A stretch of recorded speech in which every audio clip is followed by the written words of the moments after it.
¿Cómo están? Nosotros acá tratando de sobrellevar esta difícil crisis, así que estamos intentando nuevas alternativas usando nuevos recursos.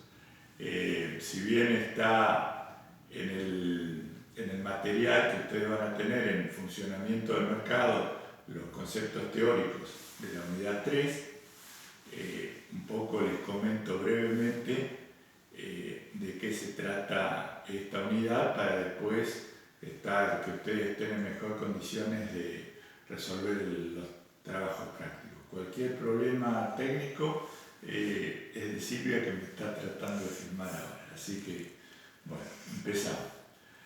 Como siempre, hacemos una introducción respecto de el tema que habíamos dejado anteriormente y cómo engancha el tema actual en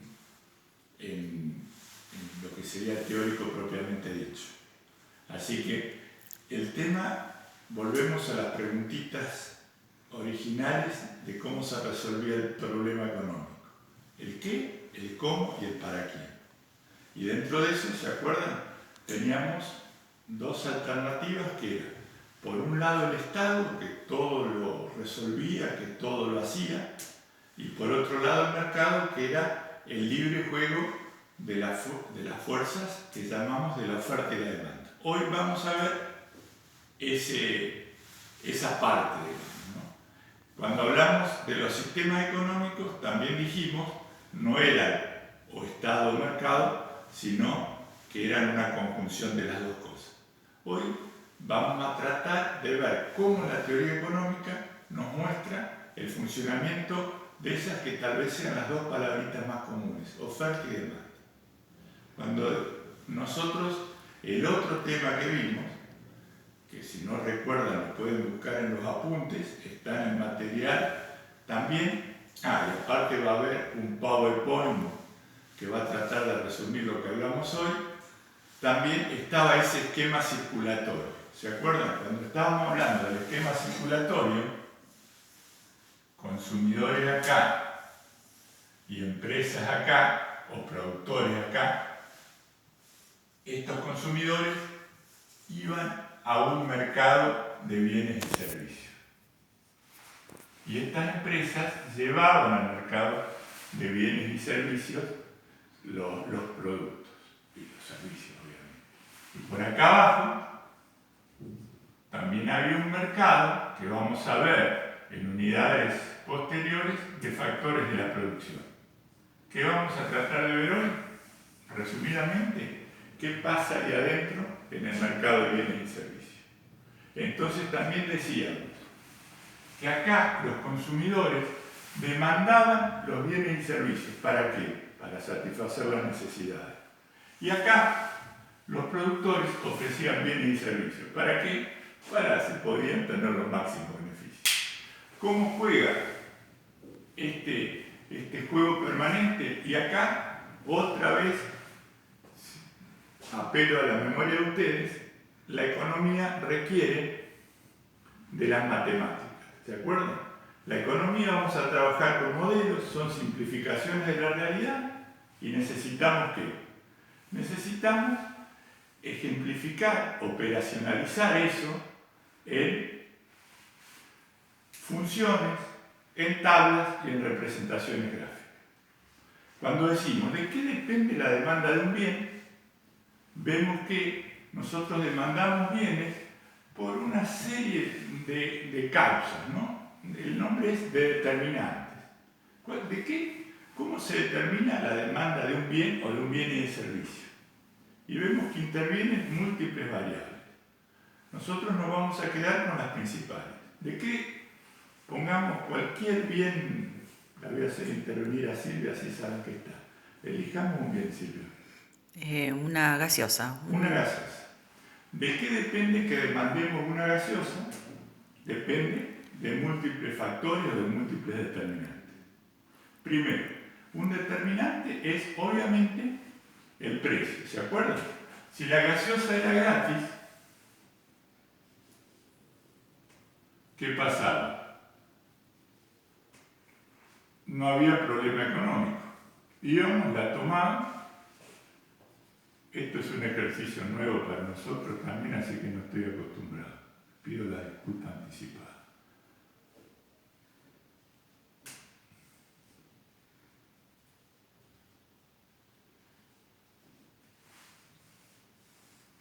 Depende del precio.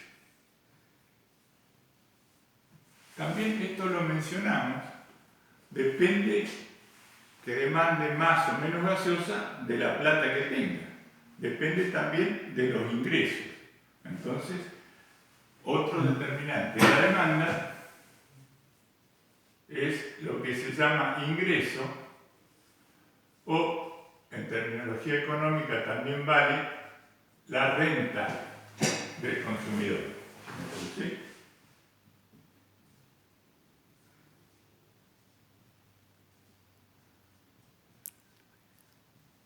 ¿Qué otros determinantes la teoría identifica como que juegan en esas intenciones de los consumidores de ir a buscar bienes y servicios? Con la gaseosa tenemos claro, tendrá que ver lo que valen los jugos saborizados o lo que vale el agua mineral con la gaseosa. Sí. Sí, bueno, ¿vieron? Me están soplando, gracias a Dios. Entonces también tienen que ver el precio de otros bienes. Y acá aparece una doble cuestión. ¿Qué otros bienes pueden incidir en la demanda? Y así no nos olvidamos, me salió fea, pero no importa, de la gaseosa. Mejor hacen una latita y queda claro. Le ponemos ese, hacemos publicidad. ¿De qué depende que demandemos gaseosa? Del precio de los jugos, ¿sí? Y en algún momento también va a depender de lo que esté pasando con el precio de otros bienes, porque una gaseosa no puedo consumir solamente gaseosa. Por ejemplo, si no almorcé y me vine a la facultad temprano, seguramente tendré sed, iré a buscar una gaseosa y también iré a buscar un sándwich. Entonces, ¿influye el precio del sándwich si los consumo conjuntamente? Sí. Entonces, ¿de qué otros bienes? De bienes que tengan que ver con la gaseosa. Por dos razones pueden tener que ver. Porque satisfacen la misma necesidad y se llaman bienes sustitutos, o porque satisfacen conjuntamente una necesidad. En este caso se llaman complementarios.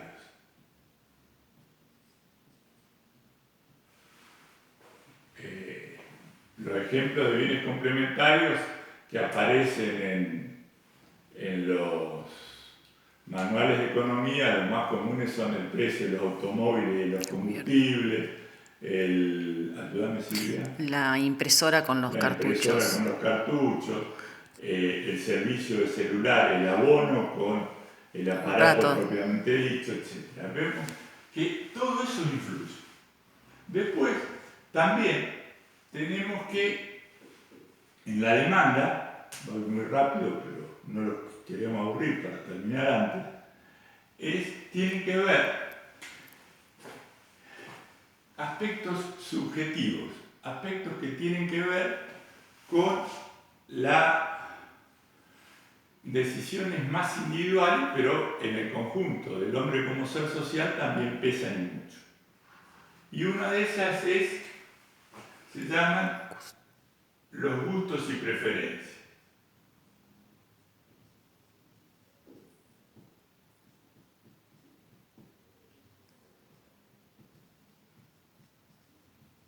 Y se establecen modas. Un tiempo estaba de moda la gaseosa, pueden estar los jugos saborizados, no para consumir en la facultad, ustedes vieron la cerveza, volvemos a ese ejemplo, pero vemos ahí cómo los gustos y preferencias juegan. Yo les digo, por ejemplo, volvemos a la cerveza, que es un ejemplo más fácil. ¿Cuál es un gusto y preferencia que se está instalando? las cervezas artesanales, por ejemplo. Ahí ven el peso de que eres blanca o negra, no, quiero IPA, no sé cuánto más. Entonces vemos, eso es el peso de los... Fíjense, otra cuestión que es subjetiva, que juega muy fuertemente, es, antes no se consideraban tanto, se llaman las expectativas. ¿Y qué significan las expectativas? Lo que yo espero o estimo que puede llegar a pasar en el futuro, por ejemplo, con el precio de la Coca-Cola. Fíjense hoy, en nuestros días, que también motiva que estemos acá, ¿qué precios están subiendo? Están subiendo precios de bienes, más de bienes que de servicios, de los cuales la gente tiene expectativas que pueden llegar a faltar.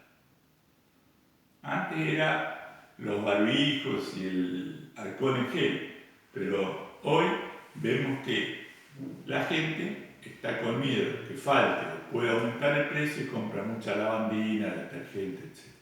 Este componente, la proyección que la gente hace al futuro, juega fuertemente.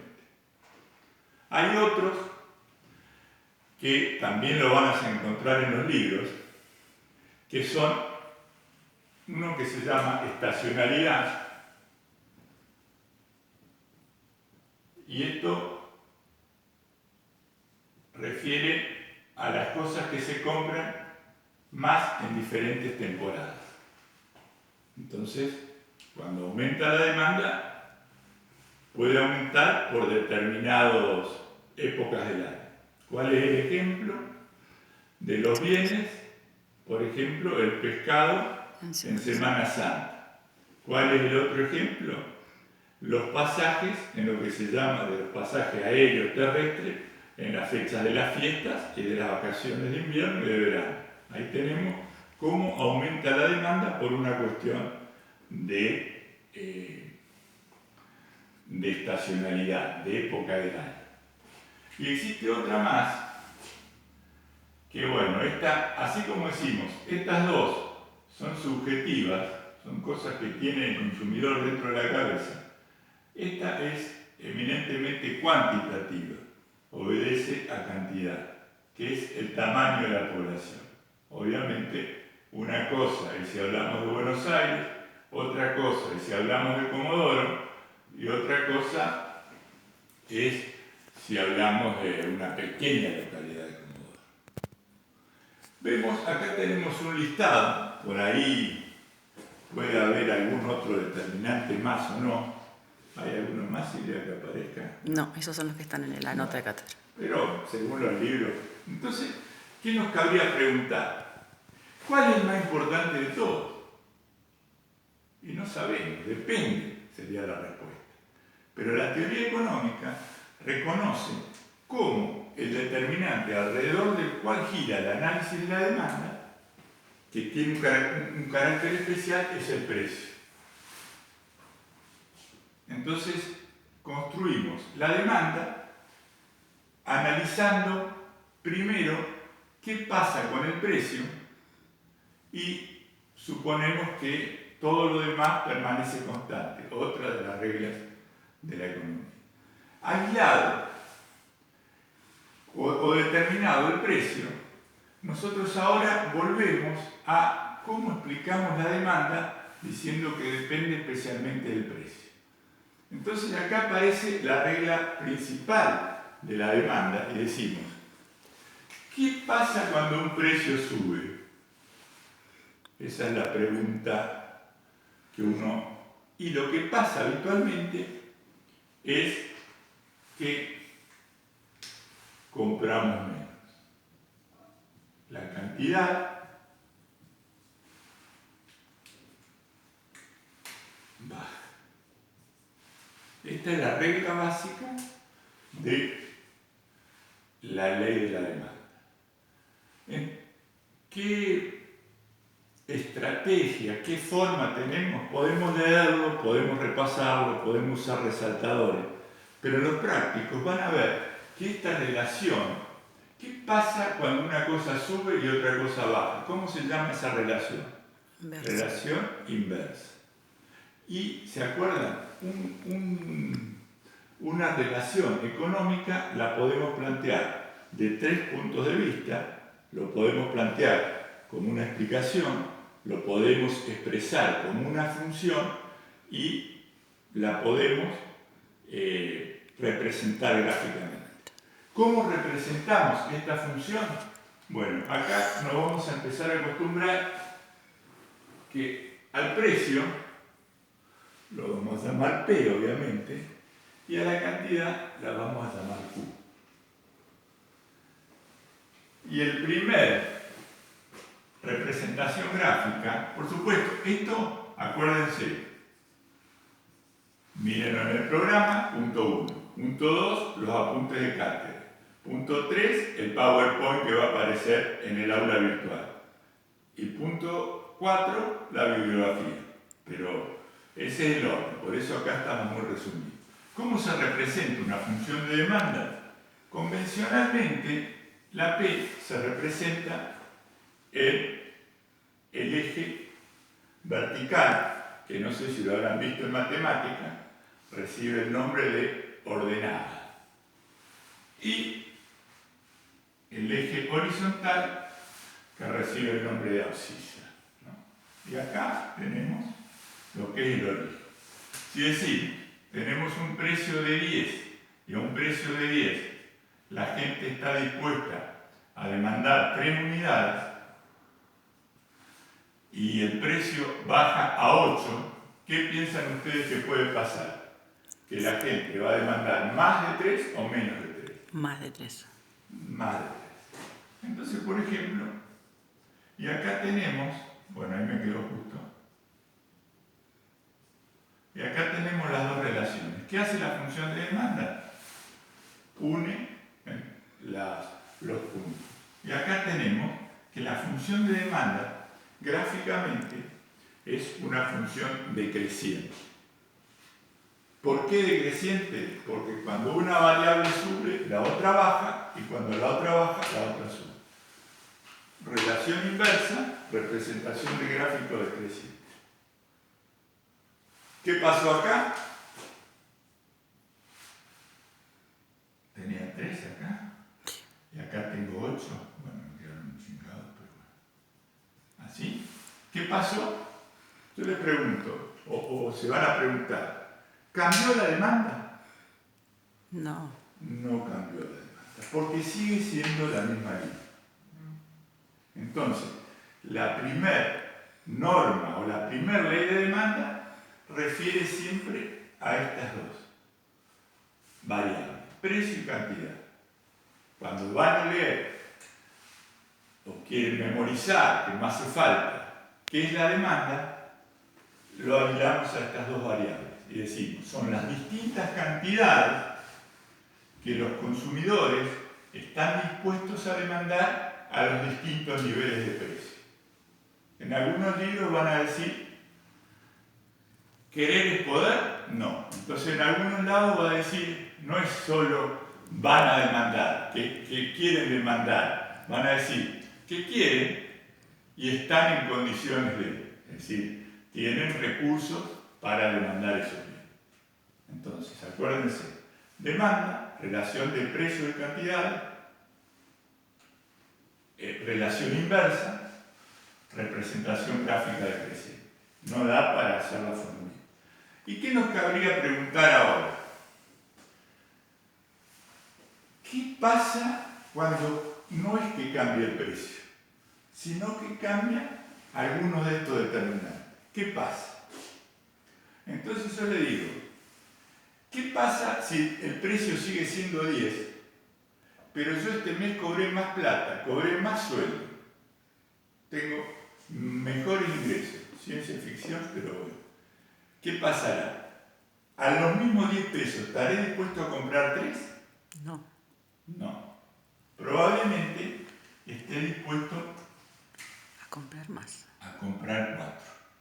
4 por decir, ¿no? Entonces, ¿qué pasa? Y a estos 8 pesos que antes estaba dispuesto a comprar 5, ¿Voy a estar dispuesto a comprar los mismos 5? No, más también. No, porque tengo más plata en el bolsillo. Entonces, probablemente esté dispuesto a comprar, vamos a poner 7.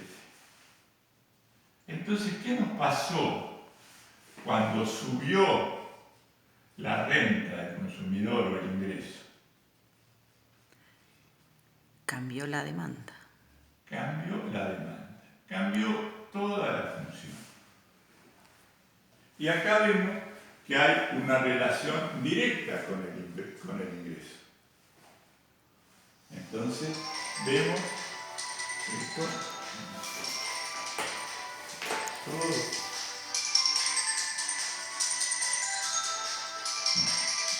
Cortaste, ¿no?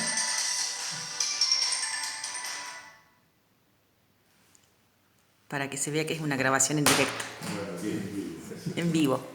Es grabación en vivo. Bueno, habíamos dejado que esto es lo que pasa cuando el ingreso del consumidor aumenta. ¿Y qué pasa cuando disminuye? Que habría preguntado. Y cuando disminuye, por ejemplo, si el ingreso del consumidor aumentó, la demanda aumentó. Si el ingreso del consumidor disminuyó, al mismo precio voy a estar Demandando. dispuesto a demandar menos. Esto lo van a ver en los trabajos prácticos, pero ¿qué queremos decir? Que cuando cambia el precio, cambia la cantidad demandada. Cuando cambian los otros, lo que cambia es toda la función de demanda.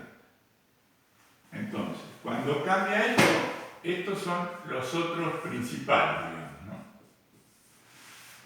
Y si quieren agregamos este. O sea, cuando hay un cambio en el ingreso, hay una relación directa del cambio en la demanda. Y cabría preguntarnos, ¿y qué pasa cuando cambia el precio de otros bienes? Depende. Y la pregunta es depende.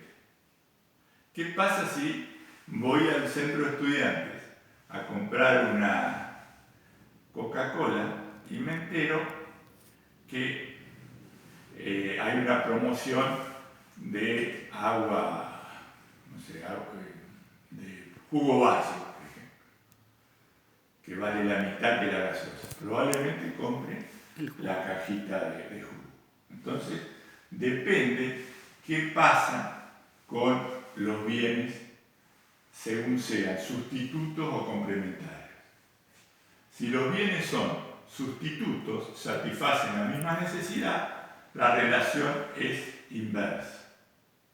Sube el precio de un bien sustituto y yo consumiré más o menos. Si sube el precio del bien que satisface la misma necesidad. Acuérdense que nuestro bien principal, no perdamos de vista, es la gaseosa. Si sube el precio del bien sustituto, yo antes me tomaba en la semana 4 gaseosas y un día me tomaba un juguito. Pero si el juguito aumentó mucho, tomo los 5 días gaseosas. Y con los bienes complementarios juega al revés. ¿Por qué? Porque yo necesito los bienes para ser consumidos juntos. O sea, ¿qué pasa cuando aumenta, por ejemplo, el precio de los cartuchos de una determinada impresora? Probablemente se demande menos de esa impresora porque no queremos que el bien nos arrastre. ¿Y qué pasa si aumentan el precio los dos? Probablemente saquemos fotocopia en el centro y no tengamos la impresora en casa. Pero bueno, esto es un poco más largo de explicar y tenemos que hacer el video lo más breve posible. O sea, cuando cambian todos estos,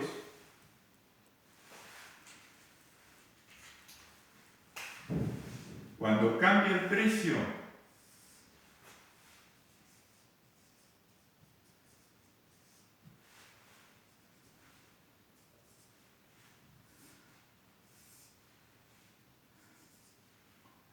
otra cosa que tienen que saber y tener muy claro. ¿Esto es una función de demanda? No sabemos. No sabemos. Porque esto no va a ser una función de demanda hasta que yo no tenga las variables en los ejes.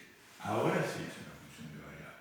Porque yo acá podía tener, no sé, entradas para un partido de fútbol y acá entradas para un recital, y eso era relaciones entre entradas, no era uno. Entonces veo, cuando cambia el precio,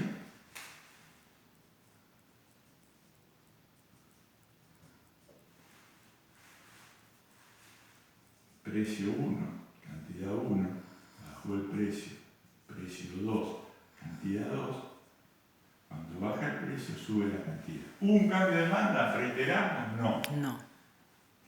¿Qué pasa cuando cambian todos estos determinantes? Vamos a ponerlo simple acá, el precio, vamos a poner los otros.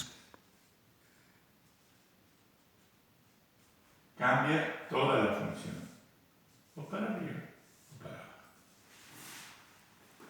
Cuando algo se pone de moda, aumenta la demanda, aún que el precio no varía. Cuando la gente, si el precio de la lavandina hoy en Comodoro no bajó, ¿por qué la gente compra más lavandina? Porque tiene Porque expectativa. piensa por expectativas que puede llegar a faltar.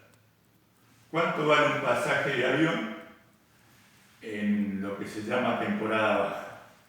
No sé, pongámosle 10.000. ¿Cuánto vale en temporada alta? 15.000 de estacionalidad. ¿Sí? Bueno. Pero ahora, siendo breves, ¿cuánto tiempo llevamos? No, ahora vamos a cortar.